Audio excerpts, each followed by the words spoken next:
Hey guys, this is K2 from Maverick Truck Club. I'm doing a quick video here down and dirty on how to replace your steering control modules for your 2022 Ford Maverick. If you're doing this process, you probably have a Maverick XL and you're doing the cruise control upgrade, which I fully recommend. It's a great upgrade, significantly increases the quality of life in your vehicle. It's wonderful. Okay, so process starts with an airbag removal. This steering wheel, if you're replacing the switches and not replacing the steering wheel, I would recommend you leave it connected to the steering column. There's no reason to remove it. That said, you need to remove the airbag. It's a pretty simple process. A little hard to get behind there, but what you're going to see here are two divots, one here and one here. Each one of those leads down and you follow it with a screwdriver and pull towards the center of the steering wheel. And what that does is there is a latch that goes over each one of these that holds the airbag on. Do it on one side and the latch will release. Do it on the other side and the airbag will be completely released from the steering wheel at that point.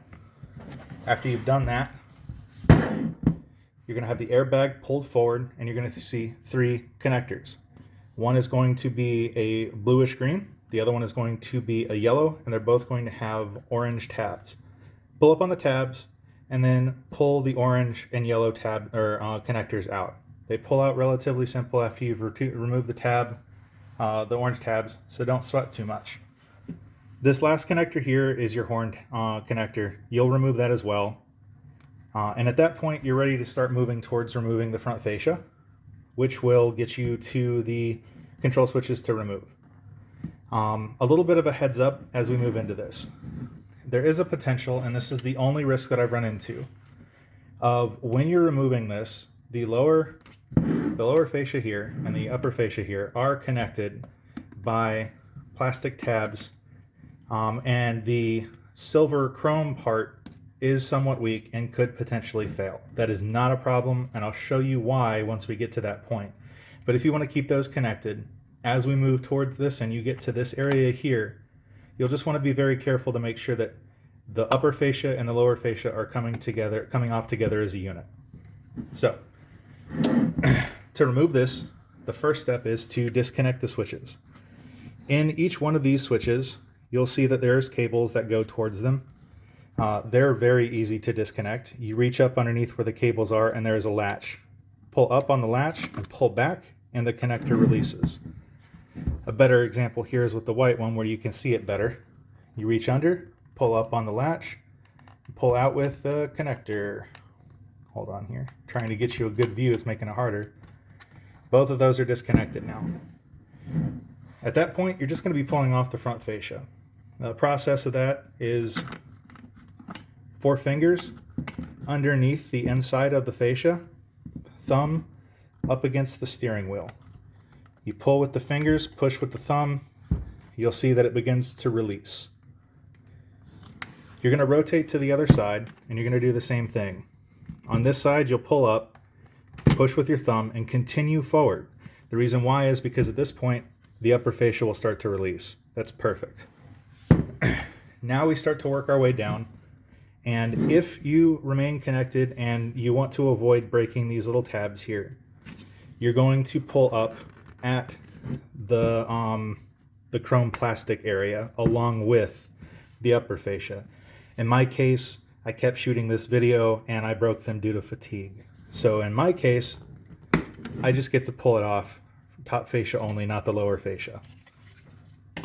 If you were to also remove the lower fascia, these come out very easily. Again, you want to be ginger with it because they'll still be connected. Let me get that up. These will start to come up with the upper fascia. You'll see here there is a connector here. Then there is an additional one here that begins to pull up on its own.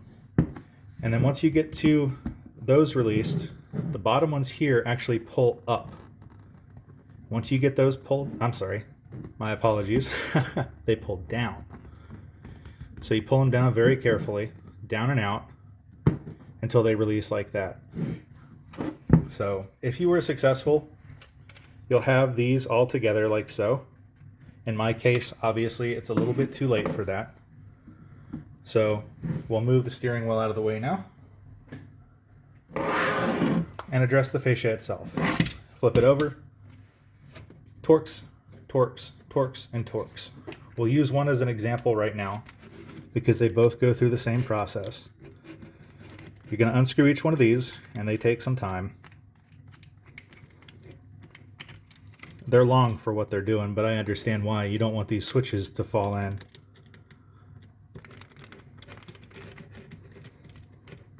Undo them like so.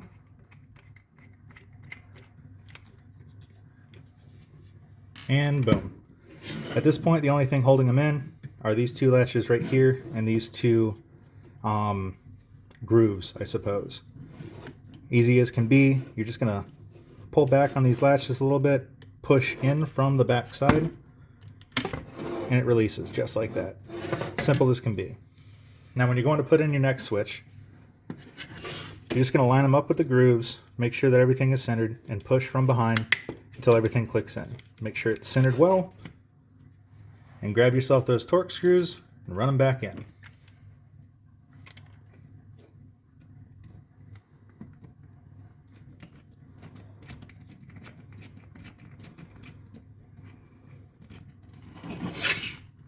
Did I? So totally did.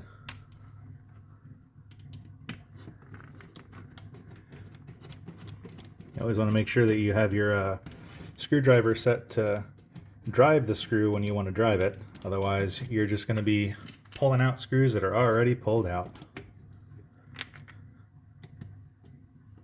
I'm not a professional. I just drive a truck, y'all. So once we have these in, all you'll want to do before you start to put the fascia back on is give it a little bit of a push here and there. Make sure everything's seated. Push from behind, push from the front. It should feel like it's one with the fascia. In this case, these are good to go and ready to be put back in.